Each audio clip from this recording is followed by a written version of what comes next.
What's up, guys? I'm Landon Donovan. You're watching This Week in MLS with Susannah Collins and Calen Carr.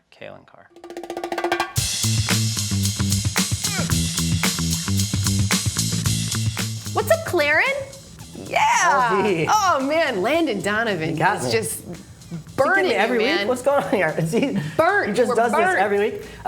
No, Landon. He's been a little sensitive actually ever since I started hanging out with Pirlo. Oh, he's been blowing me up. Landon, that's a lot of gray, man. A lot of gray one-way text messages. Just pump the brakes a little bit, man. My mom is actually starting to send me messages. She's upset that people. She named me Calen. Can everybody just be nice to Claren? Yeah, Claudia. She's going to be coming for you, Landon. Don't want to mess with Claudia. Alexi, everybody. That's for darn sure. Yeah, watch out for that. Watch out for that. Well, after giving up 7 goals last week against the Red Bulls, I think everybody was interested to see how NYCFC would respond. And after going up 2-0, including a beautiful pass from Pirlo to Villa for a goal, Orlando responded with 2 goals of their own. This one ended in a 2-2 draw. And Calen, for NYCFC and their fans, this one just kind of felt like a punch in the gut, not picking up the Yeah, I mean, the game went really well for them to start. Josh Saunders had an incredible early save, getting across the face of goal to stop that Kyle Larin header. Then they go up 2 goals. That goal from Pirlo, that pass, kind of no look. That's what you expect when you make those signings. Absolutely. And at that point, I think everybody thought they're standing on a penalty kick. Back on track. But when things want to go wrong for this team, they do. My goodness. Give Orlando City a ton of credit, though. This is their 5th goal after the 90th minute in the league so far. That's incredible. This is their 3rd game in 8 days to show that type of resolve and fighting spirit. Molino was excellent. We talked about guys stepping up when guys leave for Copa America. Kaká's gone. Molino really shouldered the burden. Excellent all day. Gets a much-deserved goal for the point. All right, well, despite some absences, there was plenty of very exciting MLS action this weekend. We'll take it to Montreal, where the man, Didier Drogba, scored in stoppage time. The impact win. How big was this for them? That was crazy. Well, he celebrated as if he smashed it into the upper corner. So happy, man. Took his shirt off. Just give me a yellow card. Oh, God. This was big for them. Yeah. They've gone 6 matches without a win. Still in a good position in the East. I think they're 3rd in the table right now.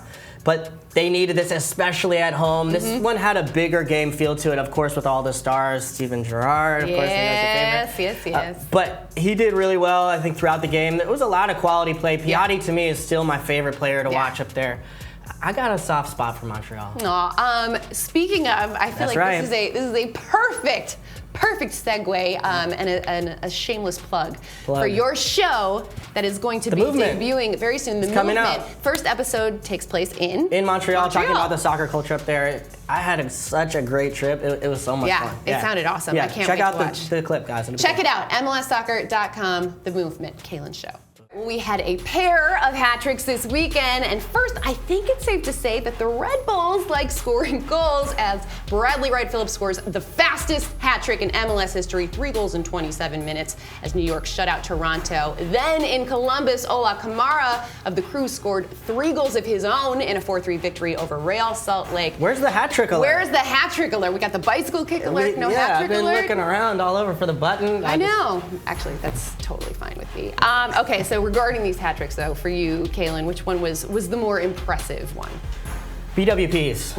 I mean, he did his in 27 minutes in the first half. Kamara could have had 4 or 5, actually. He had a lot of chances that game. A big positive going forward for the Crew to see a different Kamara scoring some goals for them. But I definitely give the edge to BWP. The Red Bulls right now in the best form in the league. Well, in Houston, the Dynamo and head coach Owen Coyle parted ways. And Calen, you had a chance to listen to GM Matt Jordan's press conference and talk to some of the guys down there. I know you're still in touch with a lot of them. That presser was not too interesting. What are they saying about this move down there? Well, I think it was time. I mean, this team had been 0-6 on the road. They have 5 of their next 7 on the road. I think their road record over the last 2 years since Coyle's been there has been terrible. It just never really was a great fit. The transition going from Dom Kinnear, a guy I know really well, he had his fingerprints on that organization in such a deep way that the transition was going to be tough for anybody. Now, I think bringing in a foreign manager was a little bit of a curveball, an extra hurdle that probably proved too big for Owen Coyle to shoulder. And Now I think they're looking for a new position. So do you think a change is good at this point? Is that something that can kind of re-energize a team? Absolutely, but I think they learned their lesson, hopefully, from this sort of mistake, I would say. I mean, it was well-intentioned, but just didn't work out on the field. A little bit of a lack of identity. For me, the guy I'd like to see get a chance is Wade Barrett. I mean, he's the team captain, been a leader for this club for a decade since it's been there. I played for him. He was an assistant coach when I was there. You already saw the team's result in going away to Vancouver, getting a really strong result, and the performance there was good. I think there's enough there to build on. Look, there's been problems throughout. I think the Cubo Torres fiasco is something that hasn't paid off. They've invested a lot in him, and I don't really see that turning around. But I think Wade's going in a different direction. He's putting the right guys on the field so far. His attention to detail is something I think is good. I'd like to see him get a shot. Awesome. Well, they pick up a point, as you mentioned, against Vancouver. Definitely going to be interesting to see how that all goes down. All right. Well, MLS Live had plenty of your favorite teams in action as well. DC United beat SKC thanks to Alhaji Kamaro's first MLS goal, Calen. Yeah, this guy's got an incredible story, too. You can read it. Stephen Goff out in DC wrote a great piece on it. He had a heart condition that he wasn't sure if he was ever going to play again. He'd been playing in Sweden. Gets cleared, takes only a matter of seconds to get on the field to get the winner. Really great story. And the Revs get the win over the Sounders. Calen, is it time to hit the panic button in Seattle? I'd be concerned for them. I mean, they're on 13 points now. That's in the Western Conference. That's well off the pace. I believe 15 points behind now. And they were losing Clint Dempsey for Copa America. They're not a team that's capable of really shouldering that burden. They don't have the depth that they've had in years past. I would be very concerned if I'm them. And after 2 early goals, the Fire and Timbers settled for a 1-1 draw. If you're Portland, are you unhappy with just picking up a point here? I mean, I think they will, but Chicago is actually a better defensive team than people realize. I think they're pretty strong in the back. They do give up the soft one to Valeri. You don't want to give him an extra chance or extra look on goal. But I think Chicago, they're a tougher team than people realize. All right, and the battle of first place teams saw the game end in a 1-1 draw. For Philly, having 2 road games in 1 week, the first being in Orlando on Wednesday, is getting a point from each game a success for them? I think so. I mean, this was the matchup of 2 first-place teams. Granted, Philly's on 20 points, Colorado's on 28. That should show you a little bit of the margin between East and West as far as points go. But the positive for Philly is another late goal. I told you, don't leave Brian Carroll in the box solo. He will punish you.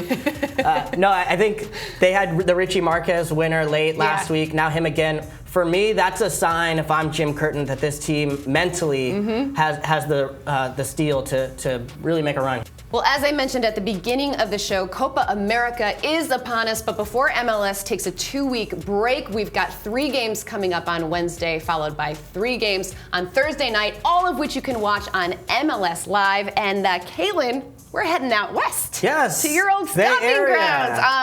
I'm expecting you to be a stellar tour guide. I heard it's going to be 100 degrees at this Copa America game on Friday. 100. Really, That's a lot. really hot. You've been to Levi Stadium before, I right? have, actually. I've never been. Yeah, it's brand new. It's pretty nice. Cool. We're I'm gonna have some expecting fun. the Susannah treatment from Levi's officials. I'd like to be treated equally to my co-host, please. My entourage. Yeah. We'll get you in there. Gordo's Burritos. I'm taking you to my spot in Berkeley. Oh, I love a good burrito. Just stop eating now, because it's going to be, I'm making room already. It's going to be Can't wait. Guys, make sure you check out MLSsoccer.com for the most comprehensive Copa America coverage you will find. We're going to be bringing you some great stuff out there throughout the tournament. And Calen and You think Landon Donovan's going to be at this game? He might. I don't know. Is he going to be nice to you if we run I don't into know. him? I'm bringing my mom. My mom wants to have a word with you, Landon. Uh-oh. Not cool. She named me my name for a reason. Fighting words. Yeah. Fighting words. Guys, we'll see you out west.